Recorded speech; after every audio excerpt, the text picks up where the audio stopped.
Bapak, Ibu, dan saudara yang terkasih dalam Tuhan Yesus Kristus, kita sudah berbicara bahwa semua hal yang benar harus kita pikirkan. Memikirkan semua yang benar. Pikiran yang benar akan menghasilkan perkataan yang benar juga. Ingat bahwa kita satu sama lain sebagai anggota tubuh Kristus.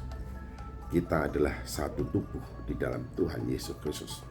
Hingga relasi kita bukan hanya relasi dengan Tuhan Yesus Kristus, tetapi juga relasi dengan sesama anggota.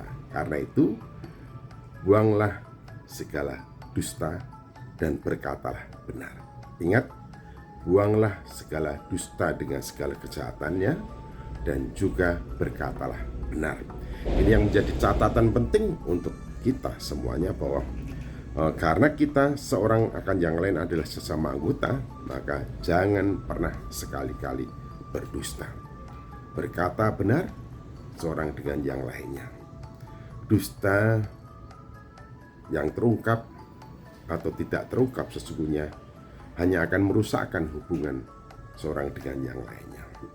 Sekalipun ada yang mengatakan bohong-bohong dikit tidak apa-apa demi kebaikan, tetapi di dalam Kristus tidak ada kebohongan yang ditolerir. Kita harus berkata benar. Sekalipun kita diam di antara atau di dalam dunia ini di antara orang-orang yang suka berdusta atau berbohong atau tidak berkata benar, kita tetap diajarkan dimanapun dengan siapapun kita berkata benar. Yang salah-salah, yang benar-benar. Kita harus mengatakan apa sesuai dengan kebenarannya, sesuai dengan faktanya, sesuai dengan kejadiannya, dan tidak boleh berbohong.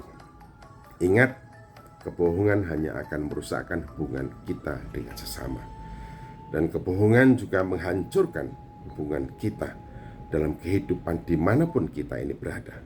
Relasi rusak, kolaborasi rusak, kerjasama rusak, kepercayaan juga hancur. Oleh karena itu, jangan berdusta. Buanglah segala dusta. Dan kita bisa berkata tidak ada dusta di antara kita. Kita satu sama lain harus berkata benar, mengatakan yang benar.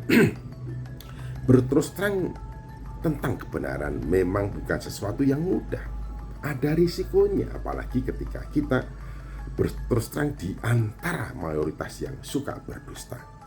Ada risiko, konsekuensi yang harus ditanggung. Tetapi sebagai pengikut Kristus, kita harus berani berkata benar sekalipun kita ada di antara orang-orang yang suka berdusta. Karena yang diperintahkan kepada kita dan memang cara hidup kita adalah hidup dalam kebenaran, dan berkata pun juga berkata yang benar. Perkataan yang benar sudah barang tentu sedap didengar. Perkataan yang benar sudah barang tentu sedap didengar untuk orang yang hidup dalam kebenaran.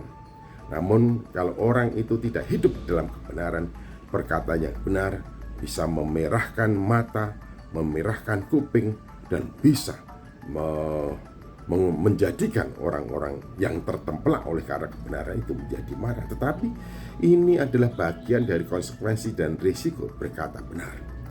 Namun kalau kita tinggal di antara orang-orang yang hidup di dalam kebenaran, maka berkata benar sudah menjadi cara hidup kita satu sama lain, dan perkataan yang benar semestinya menjadi berkat. Bagi barang siapa yang dinyatakan kesalahan, menjadi berkat bagi orang tersebut untuk mengakui kesalahannya, bertobat, dan memperbaharui hidupnya, sehingga tidak ditindas dan dibelenggu oleh keberdosaannya atau ketidakbenarannya. Berkata benar sedap didengar untuk orang yang berterima, mengerti, memahami makna dari kebenaran itu bagi dan demi dirinya, maka orang itu akan mengucap syukur dan orang itu akan berterima kasih. Orang-orang yang mendengarkan kebenaran akan terbuka matanya, menghasilkan pertobatannya, dan kemudian menjadikan hidupnya diperbaharui. Dan ingat, sabda Tuhan jelas di dalam Amsal pasal yang ke-13 ayat 5. Orang benar membenci dusta.